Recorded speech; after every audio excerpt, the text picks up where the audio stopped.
Alex was a master of secrets, not big, world-altering ones, but small, personal treasures he kept tucked close to his heart, like the perfect skipping stone he'd found by the river, or the way Mrs. Peterson's prize-winning roses smelled of cinnamon and sunshine. And now, he had another secret, a purring, furry secret, named Clementine. It started on a blustery Tuesday. Alex, bundled in his warm blue raincoat, was walking home from school, the wind whipping fallen leaves around his ankles. He took a shortcut through the alley behind the bakery, a place his mom had warned him against, but it was quicker, and the smell of warm bread was comforting on such a gray day. That's when he saw her. Clementine was a tiny ball of orange fluff, huddled under an overflowing dumpster, shivering and mewling pitifully. One of her ears was slightly torn, and she was thin, her ribs visible beneath her fur. Alex's heart clenched. He knew he should keep walking. His mom was adamant. No pets. Their apartment building had a strict no animals policy, and besides, his parents said they were too busy to take care of a pet, but he couldn't leave her there. He crouched down, offering a tentative hand. Clementine flinched at first.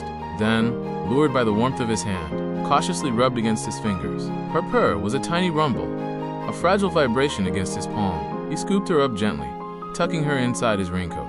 She was surprisingly light, like a handful of warm feathers. That night, Clementine became Alex's shadow. He snuck her into his room, a small, sparsely furnished space that suddenly felt like a haven. He found an old shoebox and lined it with a soft towel. He shared his tuna sandwich with her, tearing off small pieces that she devoured with gusto. He named her Clementine because she was bright and cheerful, like the citrus fruit his mom sometimes bought as a treat. Keeping Clementine a secret was a delicate dance. He'd leave for school early, slipping a small bowl of water and some breadcrumbs, which he pilfered from the breakfast table, into his room. He'd rush home, his heart pounding with a mixture of excitement and fear, to find her waiting for him, her bright green eyes shining in the dim light. He'd play with her, using a rolled-up piece of paper as a makeshift toy, laughing softly as she chased it across the floor. Clementine was more than just a pet. She was a confidant. He told her about his struggles in math, about his dreams of becoming an astronaut, about the mean kid in his class who always made fun of his worn-out shoes. Clementine listened patiently, her purr a constant, comforting presence. She never judged, never criticized. She just offered unconditional love and a warm, furry body to snuggle against when he felt lonely. Weeks turned into months. Alex became adept at concealing Clementine's presence. He'd strategically place his backpack to block the view under his bed, where she slept. He'd air out his room religiously, using his mom's lavender air freshener to mask any telltale cat smells. He even started saving his lunch money, buying small cans of tuna and cat treats from the local grocery store. One evening, his parents announced they were going out for dinner. His Aunt Sarah, whom Alex adored, was coming to babysit. Panic clenched his stomach. Aunt Sarah was allergic to cats. He spent the entire evening in a state of high anxiety. He tucked Clementine into his closet, surrounded by his winter coats, hoping the scent would mask her. He tried to act normal, chatting with Aunt Sarah about school and showing her his latest drawing, but his mind was always on Clementine, trapped in the dark, stuffy closet. As soon as Aunt Sarah left, he rushed to his room. He opened the closet door, and Clementine tumbled out, mewling pitifully.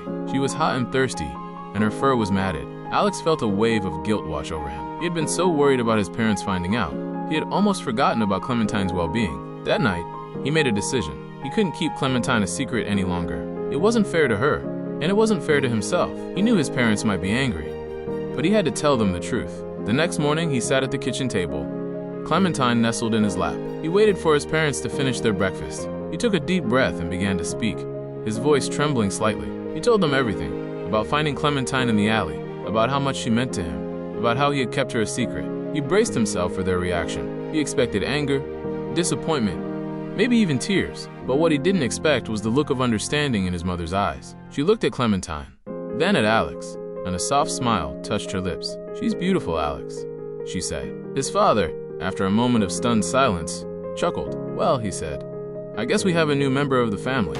It wasn't easy. They had to talk to the landlord, who, surprisingly, was a cat lover himself. They had to buy cat food, a litter box, and all the other necessities. But Alex didn't care. He had his best friend, his confidant, his Clementine, and now, she was a secret no more. She was part of his family, a bright orange ray of sunshine in their small apartment. And Alex, the master of secrets, had finally learned that some treasures are too precious to keep hidden.